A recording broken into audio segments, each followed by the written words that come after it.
Because there's so many awesome women, we had to have two. We have an amazing group of women up on here, and me and Katie are going to try to, or Kate, I'm so sorry, it's fine, are going to try to wrangle cats together, so wish us luck. So I'm just going to start right here. I'm going to let you get your water. We'll start down there and let everybody introduce yourself and tell where they can find you in digital media. Hi everybody, my name is Kate Osborne. I go by Katieosaurus. Thank you. I go by Katieosaurus on all the social medias, where I'm a full-time content creator, I'm a podcaster, I'm a YouTuber, I'm a Twitch streamer, and primarily my interest is talking about ADHD and mental health, specifically the intersections of neurodivergency and disability and intimacy. And then if that wasn't enough, I also talk a lot about inclusion and accessibility for neurodivergent and disabled people in TTRPGs. Hi everybody, I am Chelsea Bites. It's great to meet y'all. Thank you. Y'all are very sweet. I also am a streamer and content creator across multiple platforms. I am a host for Amazon and AOC, so I play video games for them. I build computers for them. Let's take that another step.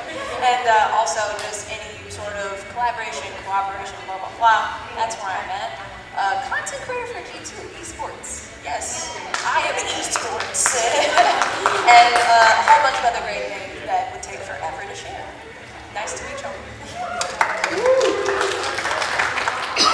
Hi everybody, my name is Alex Smith. I am the DM for the podcast Quid Pro Roll, which is a Dungeons & Dragons actual play that started out a serious campaign about dragons and then became way more about professional wrestling than I ever intended it to. I also own a comic book shop in Richmond, Virginia called Alpha Comics and Games.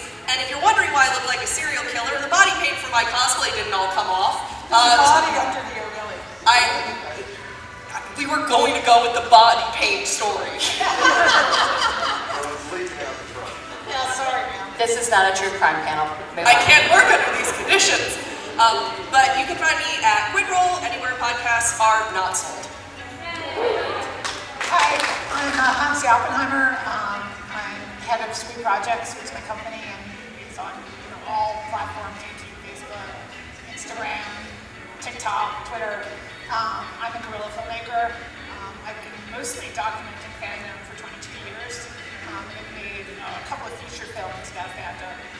One being about Joe R. Lansdale, and one being about the band replacements, and a bunch of short films. Wow, hi, I'm Teresa McElroy. I am your wife host of Schmanners, and I am so in awe of the other awesome creators on this panel. So far, I've just done Schmanners for 5 or 6 years now, and then I guest on multiple podcasts across the Max Fun Network.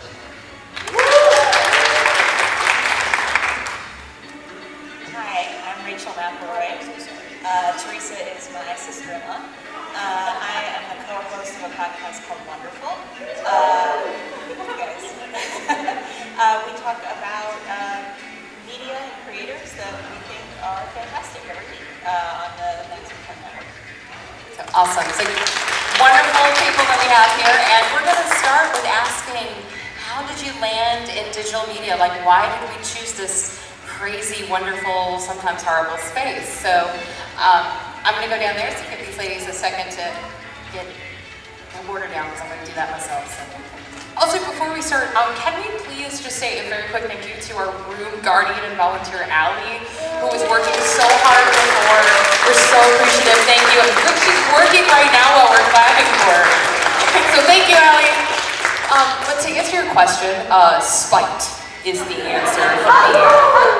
Because I started talking about ADHD. I got diagnosed with ADHD on my 30th birthday, which was weird. But then the more that I learned and the more that I started understanding about me and my brain and all of that stuff, I realized how much of the conversation was not being had about ADHD and neurodivergency, especially in conversation with things like relationships and intimacy and playing Dungeons and Dragons. And the more that I looked for that type of content, I realized that it wasn't there, it didn't exist. And so I said, well, I guess I'm going to talk about ADHD and sex on the internet, and now it is my full-time job.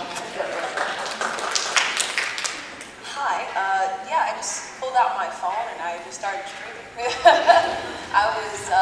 I know, right? You know when you're moving to another state and you don't have friends or family, and you're like, wow, I'm actually a social creature. I crave interaction. It was really easy to hop on Twitch and just start talking to people. Quickly, it became more of a, wow, guess what doesn't exist? Black women building computers. And I don't know, maybe people deciding, yeah, you know, they're not interested in video games or nerdy things and this, that, and the other. Clearly that wasn't my experience, and honestly, I'm tired of it, of that whole conversation. That's the first and last time I'll touch on that tonight, because it's more of, how do we get more, and what can we do to make it better? So yeah, that's what it evolved into. I still have fun. I still talk about sex and other things as well.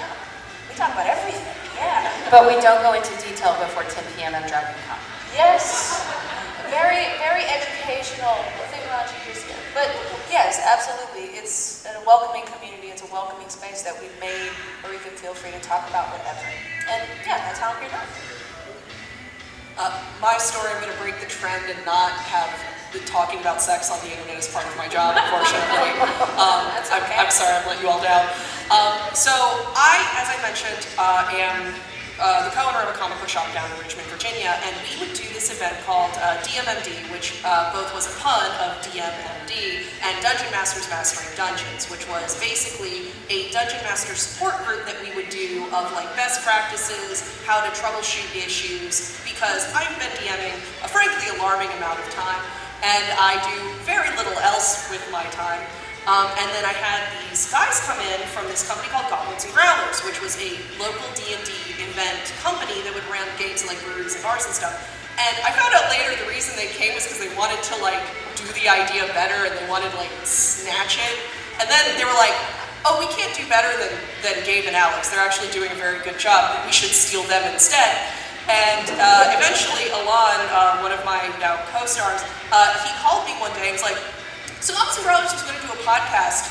Do you want to DM it? And I was like, why are you asking me? And he's like, well, I figured this would be like a good thing that we do between like the story Goblins and Growlers. And I was like, okay, why? And he was like, well, you know, your philosophy, and he basically was talking me up for the next 30 minutes. And I said, okay, we'll start this, you know, we'll see about how it goes in 3 months.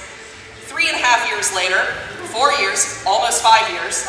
Almost 5 years later, we are still going, and we actually have people who listen to it who aren't just my mom, which is a wild time.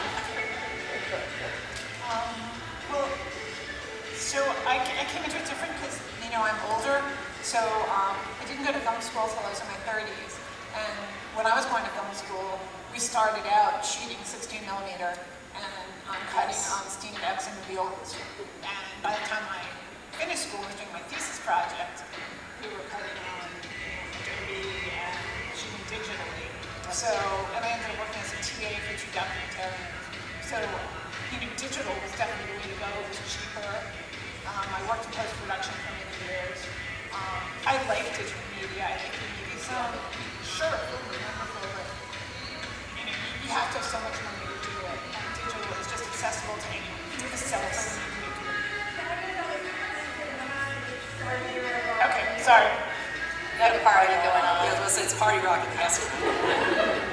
But yeah, just pick up your phone and make a movie. That's, you know, I mean, my Joe Lansdale, something's on my phone, something's on my Vixia. You know, the sound's wonky in places, you know. There were a lot of celebrities and Bruce Campbell on Coscarelli that I didn't have the budget to go see, but I just, you know, did phone calls with them. You know, so, and I got cumulative animation for free and stuff, so yeah, it worked out great. It's on Vimeo. I'm making some money from it. Troma now licensed it, so it'll be streaming on them. I was actually an actress, and I met Travis McElroy, and that was a long time ago. That was before my brother and me, and before the Adventure Zone. And in order to become kind of more established, we moved to LA, and that's when the whole Adventure Zone and my brother and me really took off. So Travis is the one who really got me into podcasting specifically. And we worked a long time to try and find the right fit. He always has like 15 projects going at once. That's kind of his jam. And after a while, we found something that I was really interested in. So that's when we started doing Schmanners. And it's a constant roller coaster. Yeah, I think, I have no acting or performance background whatsoever. I have never been really on stage in front of more than maybe my high school. So this was a big leap for me, but I'm married into a family of creators, and I like to think that I've always been a creative person. It's that early stage in a relationship where you just like want to make something together. We were not ready to even buy a house, but we were talking like, okay, well, what's something we can make together? And so me and my husband Griffin started podcasting, initially recapping the Bachelor and Bachelorette franchise, which was very fun at first, and then became not fun. And then we wanted to keep kind of the momentum and the enthusiasm going, and so we just kind of abandoned that format. And we're like, well, what is it that we enjoy about this? We said, well, we like talking about things we're excited about. And luckily we were with a network that was like, well, then do that. And so we just kind of pivoted towards doing a podcast where every week we talk about something that's making us happy. And it's kind of helped us keep going. We haven't been trapped by any particular content. And I really enjoy it. I think it's wonderful using a great podcast name to be able to make that turn. So there's a lot of people, I'm sure, not only in our audience, but that will listen to this later, that's wondering, how do I start? So what piece of advice or inspiration could you give somebody who's just thinking about sticking their toes into digital media and picking up that mic or that camera and getting started? So do you mind if I start with you? Yeah, I can go ahead. My advice is always to kind of see who else is already doing it. If you have a particular idea, it's good to know kind of who is out there already creating something similar. So you can figure out how your voice is different or what expertise you bring that maybe somebody else isn't already bringing. I think it's a crowded landscape. Anytime you create anything. And so really figuring out who you are and what you want to say and how that's unique is a really important first step. And that's I think doing your research is always, I'm a teacher. Yes, Research is I love always doing good. research. It's so much fun. Oh, always. Absolutely. I think that one of the best ways to create something that you're proud of is to really have a genuine interest and love in it. And the research definitely is something that I really love about doing Schmanners. And I think that, like I said earlier, the reason why it took so long for Travis and I to figure out what it was we wanted to say was we had to find something that lit that fire, and that we could discuss openly. And it's kind of a comedy thing, so be funny about it, but also really look forward to doing it each week. And that's something that both of you connect with can be hard to find. Absolutely. Yeah, it's interesting because, for so many years, I grew up on like John Waters films and stuff, and I was like, yeah, I can do that, And I found those are not the kind of films that we make. We make films from like a very fangirl gaze, it's very specific, we're fangirl documentarian, so it's a specific viewpoint, and it's very niche. But I was trying to fit it in the industry, and I found that so many of the distribution deals took away my creative rights. And, my first film, I lost them. It was heartbreaking. And so this last one, I got all these offers, and I was like, nope. And I went with Trauma because it was a license. They own it. They were going to change the name, the music. We cut it. Joe wasn't that happy. He's like, Trauma? I was like, yeah, but they're the only one who offered me a decent deal, a fair deal. So that's why I leaned into the education thing. I've been archiving all my fan pro interviews for a university for their fan studies department. And yeah, the education thing seems to work better, screening it at libraries or writers' convention. That seems to be a better audience for me than like Shutter or something. I think you bring up a really important part of understanding the legalities behind what you're producing and who owns what, and I think that's a really good, solid piece there. The best advice that I can give you all, which is very much a learn from my mistakes so you don't have to, everything that you create in a digital space, whether it's visual media, whether it's audio media, anything, is going to take about 300 times the editing and the back work than you think it will. You're gonna look at something and be like, oh, I'm just gonna, have a conversation with my friend, that's gonna be a podcast episode, and I'm just gonna plop the unedited audio onto Spotify. Please don't do that. And then you're going to look and be like, well, editing is only gonna take me 20 minutes. 7 listens of the same hour episode later, when you're slamming our head into the wall, you're going to think, Alex told me about this. So just always remember it's gonna take like 9,000 times what you think it will take. Post is brutal. I love that. Definitely get to a point where you should ask for help, and please don't force it.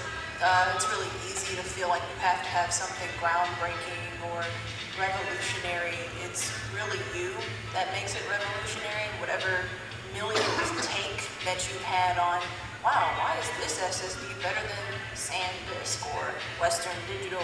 I'm pretty sure someone's made a video about it, but no one like you has made the video about it. So I know you probably heard that a million times, but it's just your motivation to give yourself some grace.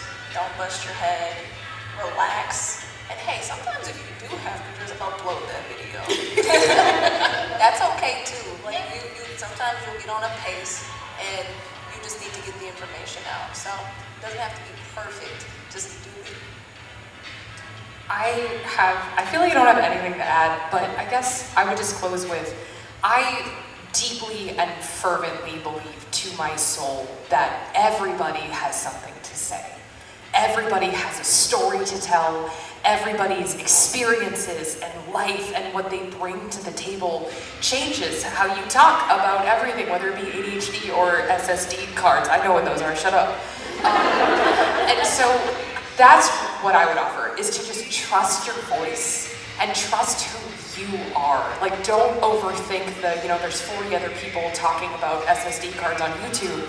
Trust that you are just as eloquent, just as valuable, just as valid as everybody else who is already making content, and take the leap, because that's what I did and now I am here, so. So my piece of advice is don't let perfection get in the way. Yes, ma'am. Because, and I was on a panel with a lady who does a scientific podcast. They literally, when they started, got on Google Hangouts and they just posted the video. So don't let that perfection get in your way. It's also like something interesting happens, because like when I was working in post on the land sale documentary, we were seeing it every day, and then our first film festival screening was February 2019. So I had the whole pandemic and didn't launch it, did the DVD, but then we just screened at Econ. And after 3 years, and Joe was there, and a couple other people in the film, and all the writers, and it was like, oh, this is a much better film than I thought it was. Some things age well. So Alex, I'm going to start with you with this one. So you're ready? All right. So what is the most challenging factor being a woman in digital media? Or it could be an experience, something that's challenged you. So it's a little bit more an experience of being a woman creator et al. Rather than digital media specifically. And that is, you have to be about twice as good at whatever your field is to get close to the same respect as your average guy that is saying the same thing. It is something that has been getting better in my experience. It is something that I've seen improve as more people have been conscious of it. But I'm a professional DM. I run a podcast professionally with other professional DMs. I've been DMing for well over a decade. And I had a guy come in one time, and after I, mentioned just offhand, he starts explaining to me what Gen Con is. He starts explaining what Gen Con is. I'm about to be like, sir, I'm on panels at Dragoncon. I know. But like, you can't say that because then you just seem mean, and so you're just like, oh, and that is because you're cooler than I am. No, you're not. No. That's just me. It's okay to be different. But I completely agree with you. I mean, I imagine you deal with it more than almost anybody. I think they're scared. Just a little bit. But please continue. But truthfully, that is the long and short of it. Being in a digital space only changes my experience in that more people have access to it, to have a thought, and to have an opinion on it.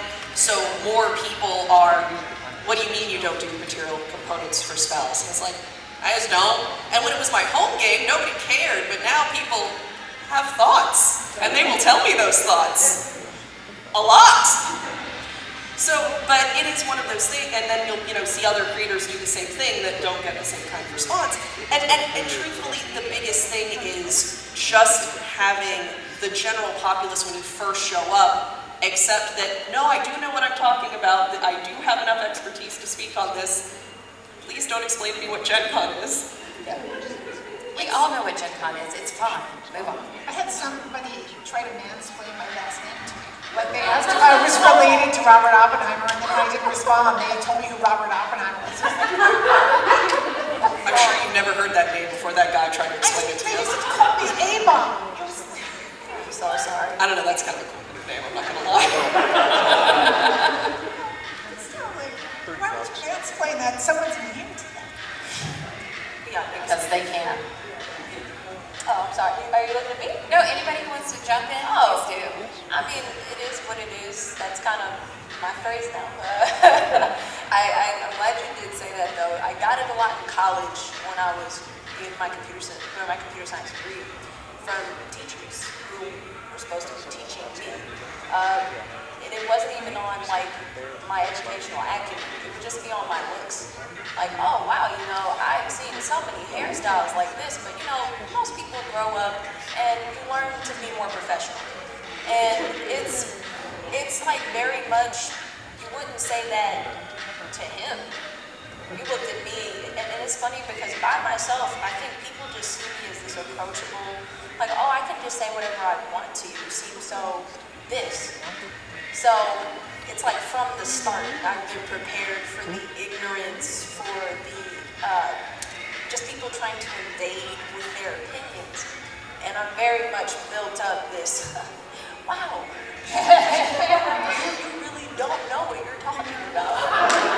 That's amazing. That's adorable. It's amazing. Me too, go sit down. Right. And you choose whether or not to speak out on it because it's really not your responsibility to educate.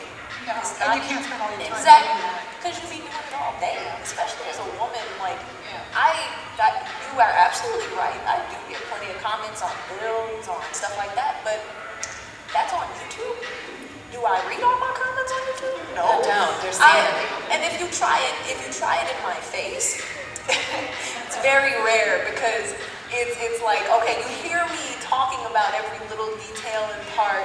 There's no way we are gonna find any issues. If you do, the chat will just jump into it. Like that's weird. So I get a lot of snide remarks on people who aren't regulars or anything like that.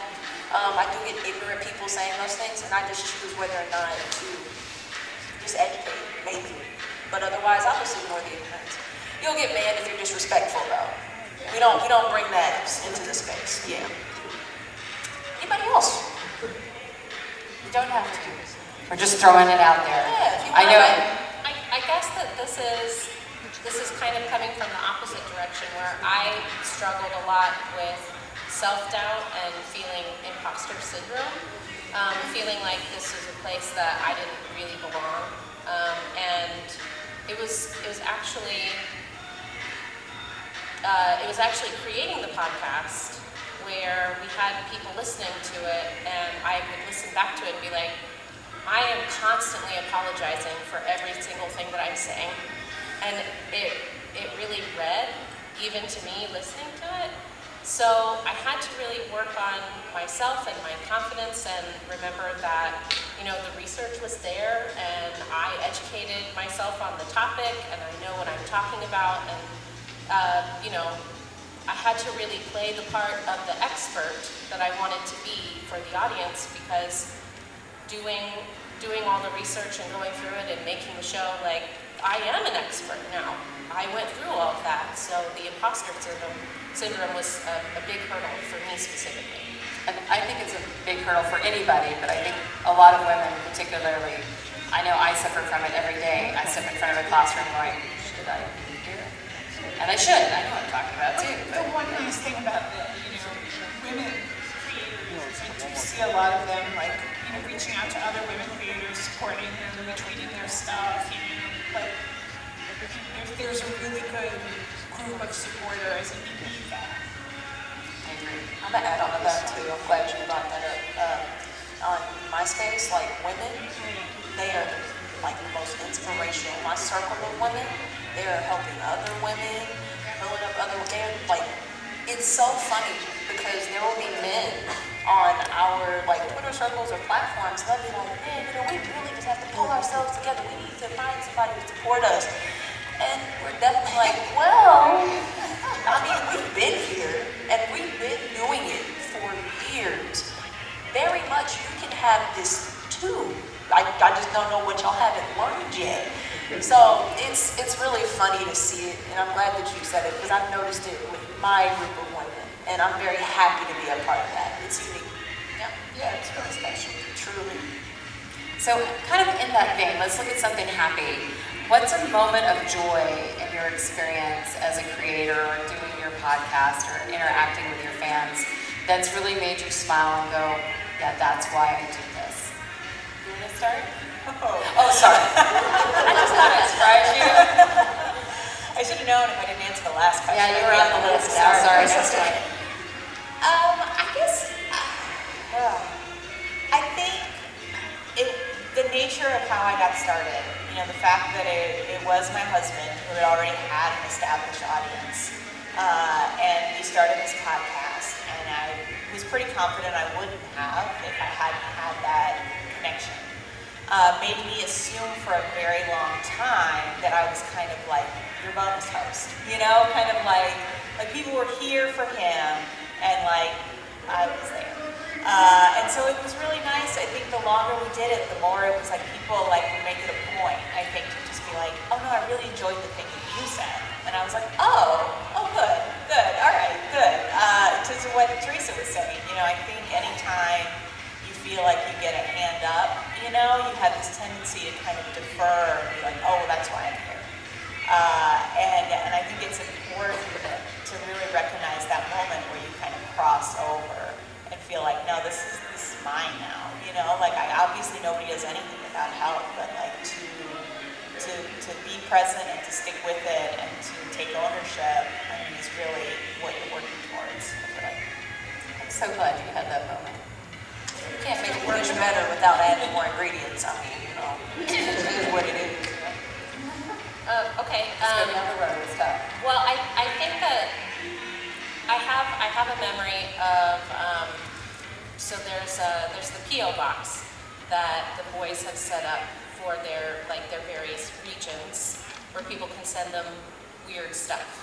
And the first time that I got a graduation announcement, just for me, they were like, here, Teresa, I wanted to send this on to you. I graduated college this week, and with the whole thing, with the picture of her, with her hat, it was so great. And to know that, I had asked for, send me your wedding invitations, send me your thank you cards, because that was a big, early on theme, was all the correspondence. And to get my first little piece in the P.O. box, just a simple little piece of a postcard, a graduation announcement, was really great for me. It shows you're connected. That's beautiful. Yeah, kind of sushi. Oh, Yeah. I felt that in my heart. I think, so George R. R. Martin invited me to screen the Joe Lansdale documentary at his theater, the Cocteau in Santa Fe. And they actually paid a screening fee and everything, and my trip. And it was like the first time I felt like, really, in that level of filmmaker. And we did the Q&A, and George was moderating, and he asked like the budget, and like I said it, he's like, "That's what I lose on this theater every month." But it was just like I'm just looking at these two icons, and I'm just like, give me a minute. That's a great moment, wow. So, Quid Pro Roll did its very first live show at a small restaurant in Richmond, Virginia, because that's where we're all from. And we thought there maybe be like about 15 people, because for the record, when you first start your podcast, your live show should not have a lot of people coming to, because we had people pay for the tickets. So it's one of those things like they listen to us for free, and they're not going to pay to watch us on stage do the same thing, only less edited. And it was our very first show, and we sold that place almost beyond its capacity. They only had one bartender and one server because they were like, nobody's going to come to this. Those poor people were exhausted. And one of the people in the audience was cosplaying the main NPC character that I made. Yeah, that was the sound I made. And we had this moment right at the end, and as a note, the intro voice that sounds like this is actually my dad's voice, and my dad came to my very first show and did our intro for us. Everybody just went nuts. And there was just this one moment right at the end where me and the boys are standing on the stage, and we finished the show, and people are applauding, and I looked out to these people. I knew these people, some of them were my friends, some of them I'd never seen before, but I knew listened to the show. I had family there, our the other cast members had family there, but there were so many people there that had invested in this. And I just kind of had this moment of, ever since I was a kid, the only thing that I really wanted in my life was for someone to give a damn about the stories I made. I wanted someone to care about the characters that I thought of, the places that I spent hours just pouring into ideas in. So to have this moment where it's all these people just having this energy because all of them care. There's a photo that my mom took that she got for us that she framed for me and my fiance and have it hung up on our wall. And you can see in my face that I'm like, and we have all of them, everybody's posing, everybody's standing there because it's our first show, we're having a great time, and I'm just like, and of course I'm the only woman on stage, so I'm like, don't you be the one to cry. But that is the first moment that I was ever like, oh, this matters to literally anyone but me. That's beautiful. I didn't know you could get mushy like that. That's great. I get so mushy all the time. No, that was a different flavor. You made me mushy too. It's good. Really good. For me, it's a series of things that have happened over my career. It didn't start off that way. I just got on, started streaming and talking. Just needed someone to talk to.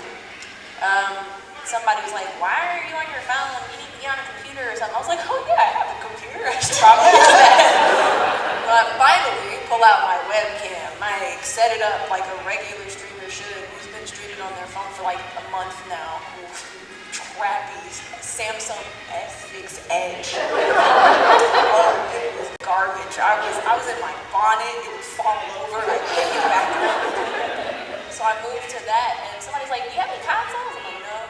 I just play on my, I don't even have a PlayStation 3 really. My sister destroyed it. I'm gonna get you. Is she out yet? No, she's too young. 9 and up, they're all like college and below. They're really young. I'm gonna still get you though. So they sent me a PlayStation 4 Pro within like the month. And my husband was like, it's gonna take some time to get to that level, but he eats his words right away. And so I'm like, wow, they really want to play video games. And then it was opening the Discord and just watching them talk without me. I'm like, whoa. So it's not about me anymore, it's y'all. And then evolving to building our first computer together, and they raised like over $5,000 just for us to build one up. And of course, I gave it to them because that's what this all the time. If you look at like Steam reviews, a lot of people don't have 3,000 series GPUs, and the 4,000 series are coming out soon. Is that right? That part, yes. It's gonna be hard to get. Those scalpers can rot, but we're in on it. But it's just those moments where they brought me to tears. I don't like crying, but yeah, they brought me to tears because they really come together in like our moments where we don't expect people to really care about the stuff that we care about. And they do. It's just shocking to see that there are people like this. And that's all you really need, you know? Right. You know, a small fan base. You don't need to be like, You don't. you know, you don't need to be competing in that. You get it. Yeah. George R. R. Martin over here.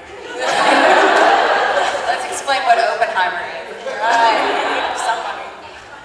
So my experience is a little bit different, I think, because I talk about mental health online and I educate about like neurodivergency. And for like a really long time, I kind of was like just doing it. I was like, yeah, okay, like people watch my videos, but it doesn't mean anything. It doesn't count. It doesn't matter. I'm just some jerk on the internet yelling about ADHD. And then one day, and I'm gonna cry so hard, it's fine. I got a letter from a kid who said that my content had saved his life. And he was graduating high school, and he told me all about his life. And it was like one of those moments where I was like, wow, that's like really nice, but it's just like one person, you know? And so I kind of like put the letter on the shelf, and it was nice. And then it happened again, and then it happened again, and then it happened again. And then somewhere between 117 and 3 million followers, I have about 5,000, 6,000 some letters that I have a whole wall in my office that are just the letters that have been sent from people who share their stories with me about how they, are alive, or that I saved their relationship, or they understand their kids better, or, like all of these different ways. But I still, it's so hard to internalize because it's so big and it's just so much. And so I guess my answer is there hasn't been one moment, but it's the moment every time that I'm sitting down in my office and I'm like, oh God, what do I have to say about ADHD today?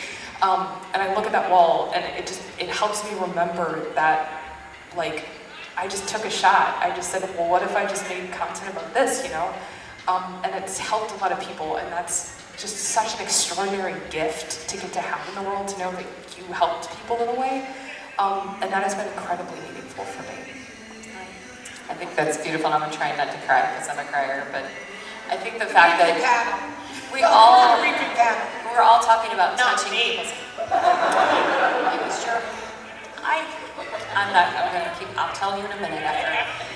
I think that we all touched hearts. So I'm actually going to share my story really fast, is that I do some writing as well and short stories. And I've been writing about my parents. My parents died when they were 92 and 90. They had me when they were 50 and 44. Yes, I was a surprise. Okay. And I wrote this piece about my mom, and this lady said it reminded her mom, and we connected, and she shared it with other people, and they commented about it, and then everybody started saying, why don't you write about this? So the book that I'm writing now is the book of my mother, because of people on digital media. So we've been chatting and talking. I'm going to try not to cry. We've got about 20 minutes left, and I want to know what you guys want to know from these awesome ladies. So I would tell you to step up to a mic. Charles, what are you doing here? He's taking my microphone. Charles. Okay, it was lovely talking to all of you. Charles is my servant now.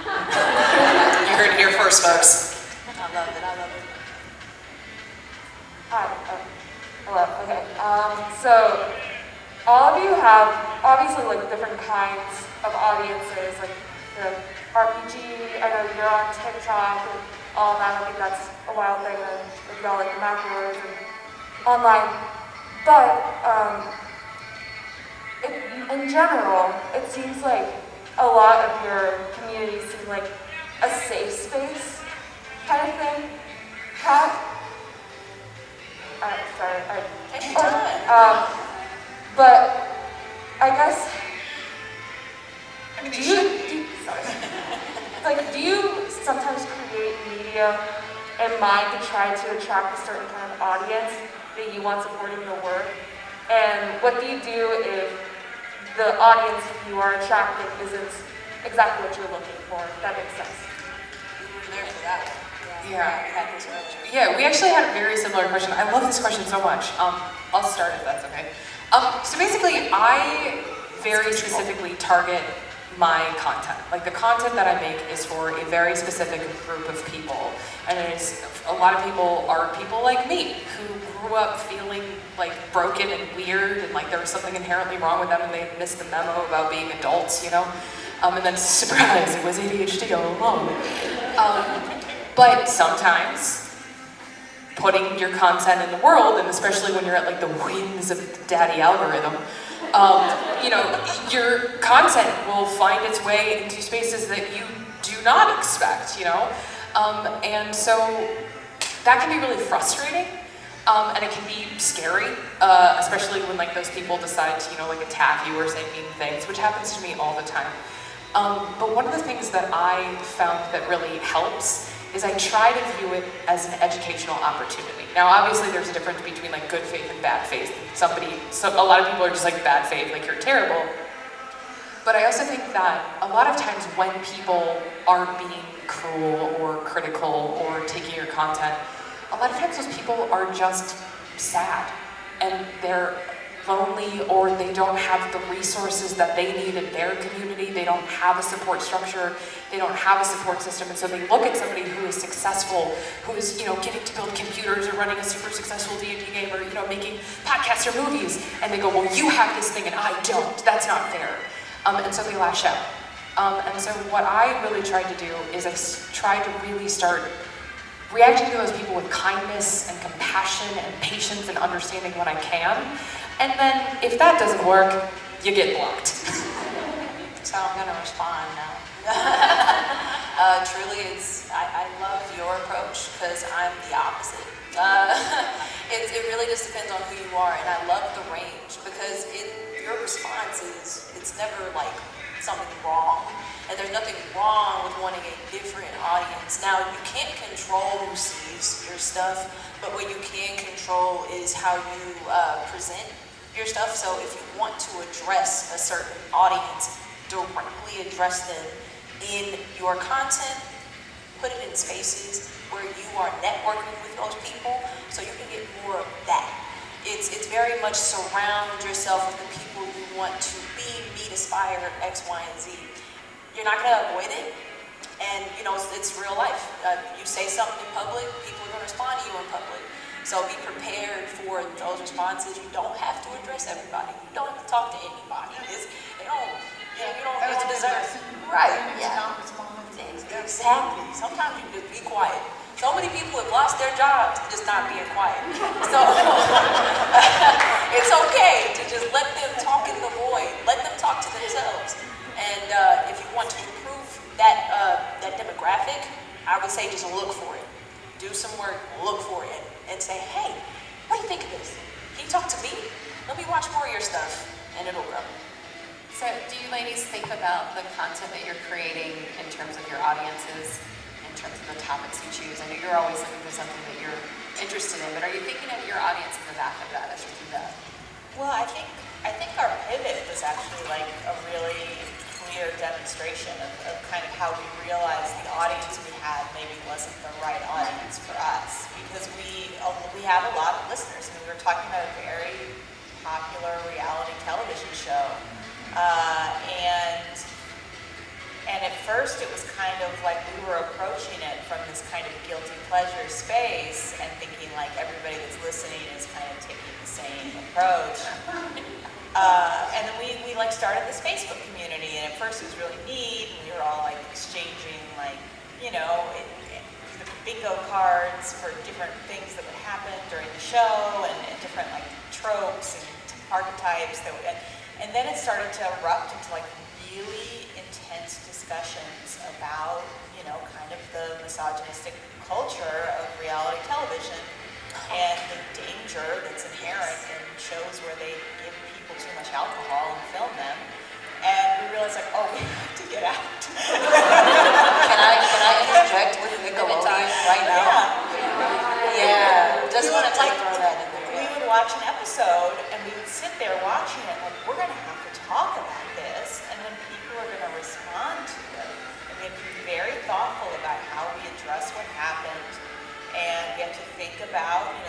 audiences we're going to get and the different viewpoints they're going to bring. And it was just like, we started to dread it, and it was just like, we have to get out. And that's completely why we pivoted. And now that we talk about things that we like and build this whole culture around enthusiasm and appreciation, it's like, that's who our listeners are. And so it was a great move for us. Definitely moved way down after we switched, but it was well worth it. I think that I have an extremely fortunate, privileged place to have been associated with people who were already doing the kind of shows that I wanted to do, especially being part of Max Fun Network. It's about comedy and culture, right? So that was kind of the pool I already was in. So I think that we found the perfect audience because that was what I liked to listen to. That was where I wanted to go. And it like I said, it's a wonderful privilege to be a part of that network that has it has a really supportive vibe to it. And that's really what I wanted to be a part of. I'm a marketer by my day job, so I'm gonna always tell you target markets and find out what they want. And if you gel with it, I think that's the important part. What you said is you've got to connect with them. So who else has a question? Because I want to put Charles to work. Hey Charles, can we grab mine right there in the back, blue band, please? Hey, Charles, work. Work that up. Work. Thank you, Charles. Hey ladies, my question is, earlier you were like, people say things to me, you can't respond, but like, why not? Like, and people sometimes just go, screw it, I'm going to correct the F out of this person, and I don't care what I'm going to be called. And would you advise doing that, or would you advise, just dial it back and let them You're be just idiots? giving them space to be more destructive. I find it's not even worth a conversation with them because you're not going to get through to someone who's trolling. I've done women's panels, virtual women's panels, and had people in the chat calling us names. And it's like, why are you even watching this? I don't understand. That part. Yes. So I think any answer is correct. I think for you especially, some people you just don't want to give them the space. It makes sense. It makes logical sense. There's also the other end where I feel like it just feels good. Just to say, you're wrong, and then they're banned, depending on whatever platform. You do have to be smart about that though.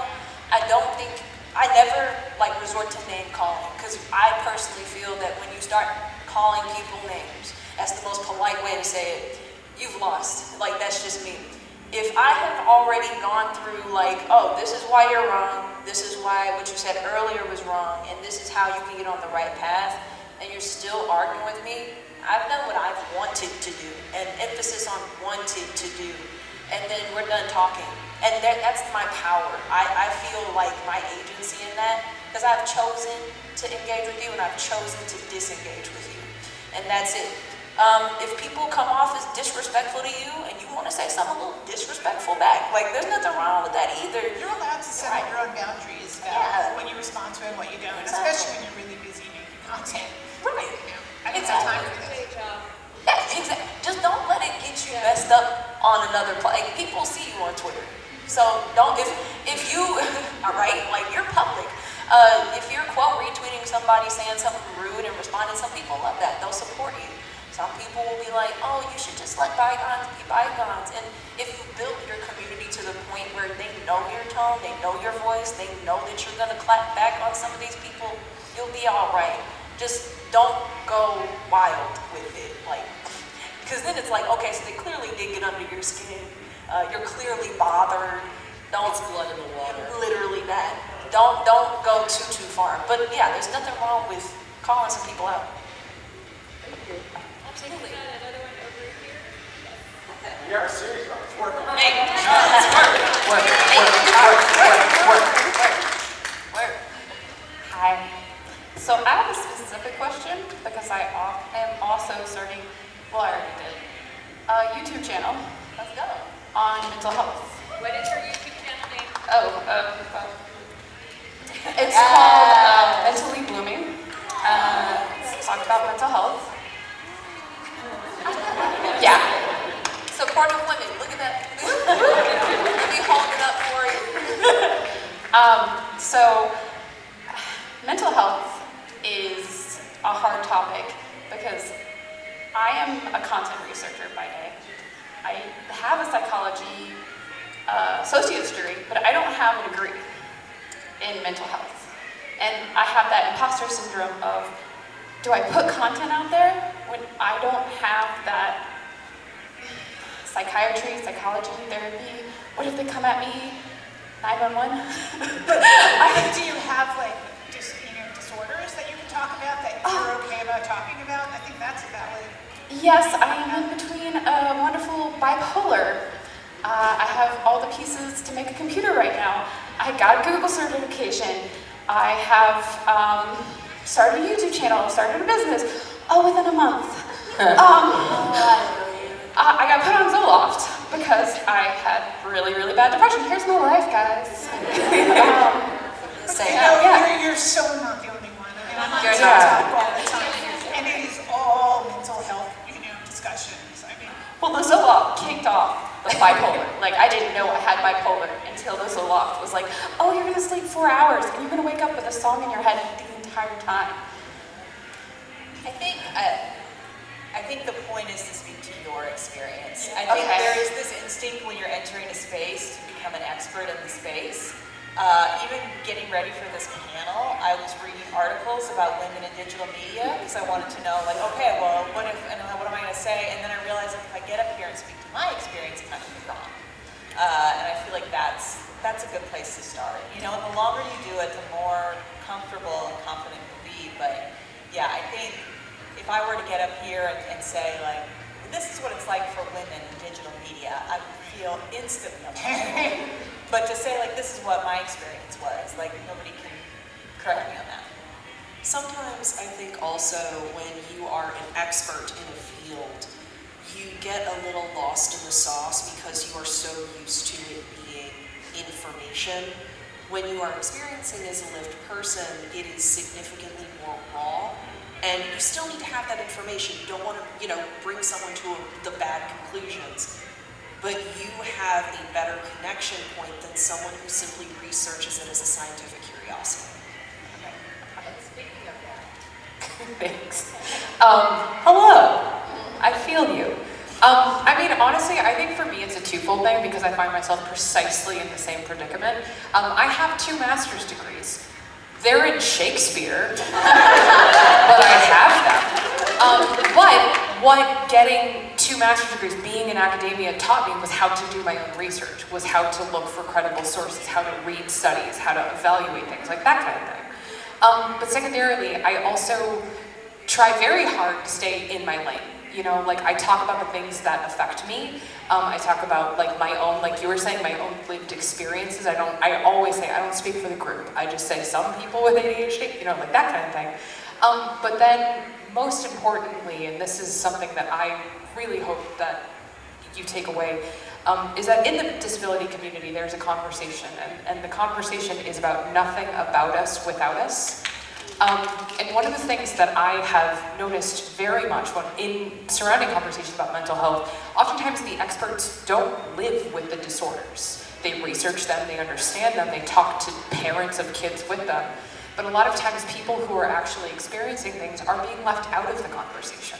And so you don't have to be an expert on, the hippocampus and how that works in conversation with, dopamine. You don't have to know that. What you have to know is the inherent struggles that you live with every day and your boundaries on talking about them, because most of the time, the conversation doesn't have to be about the expert stuff. It just has to be about teaching people what you want them to know about your own lived experiences and maybe contributing a little bit to theirs. But there is absolutely nothing wrong with not being a credentialed expert as long as you're not pretending to be a doctor on the internet. And so that's what I would say, is that your voice in the conversation, especially surrounding mental health and disability, is absolutely necessary and vital. So that's why I started the channel. Good for you. Everybody go follow them.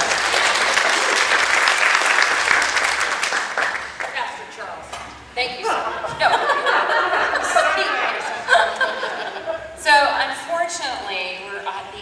of our time. We have 4 minutes, and I want these lovely ladies and women in digital media to be able to tell you where you can find all their stuff, where they'll be next if they're here at Dragoncon, or if they got something super excited to tell you about, they can do that now. So we ended it with you in the beginning, so we get to start with you now. And you just gotta know, that's a good woman right there. Breaking news. Okay, if you would like to see me and Teresa McElroy, Sunday at 11 a.m. there is a Schmanners and Wonderful signing at Walk of Fame. 12:20 p.m. there is a McElroy family photo op. 4 p.m. Schmanners is doing a show. I'm stealing this from you. Okay. At Hilton Grand West. 7 p.m. evening with McElroy family, Hilton Grand Salon. There you go. Where they find you. That's important. I think my Twitter is Rachel McElroy. Rachel C. McElroy. Do we know Amanda? Oh, thank you, Amanda. Yeah, and there's also a Facebook group, which is actually still, if you search for it, it's still listed under Rosebuddy's Cast, which was the name of our previous podcast. Oh, and I also just want to say, so somebody says it, like the very nature of this panel is kind of driving towards the gender binary, and I want to make sure that people understand that we are not trying to say that this experience is the experience, and that I don't want anyone to feel excluded. So I want to make sure that is said. So Seconded. So that we don't just go forward without that. So other than the schedule that Rachel read, I don't do Twitter, and the only place that you could find Schmanners is Schmanners Cast at Twitter. But we have a very supportive team who reads all that. But if you want to talk to somebody, Travis loves to talk, so you can reach out to him on Twitter. But if you want to join our fan-run Facebook group, that you can join it at Schmanners Fanners. Oh, that's so cute. Thanks. And I mentioned that it's fan-run mostly because they give each other excellent advice all day long.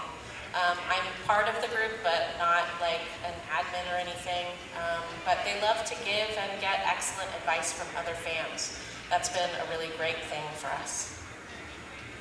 Well, you can find me on my website, sweetprojects.com, and I do a lot of stuff on TikTok. I make these little short films on TikTok that I'm really loving, because after making a couple of features, it's like, I can make a 3-minute movie. And I'm pitching a new documentary about horror writers to the National Horror Writers Association, and hoping to get that started. But yeah, Sweet Projects, if you know, or Hansi Oppenheimer, if you Google it, you can find me all. Google me. Don't Google my name, it's very generic. But I can And pronounce also it. football player that I learned. Actually. I Googled my name once just to see what came up, and I was like, I am not this guy. So my name is Alex Smith, hence the generic name. You can find me at Quid Pro Roll, everywhere that is a podcast. I am also, if you find yourselves in Richmond, at Alpha Comics and Games in Willow Lawn, since that is my day job and where I usually am 90% of the time when I'm responding to things sent to at Quid Roll.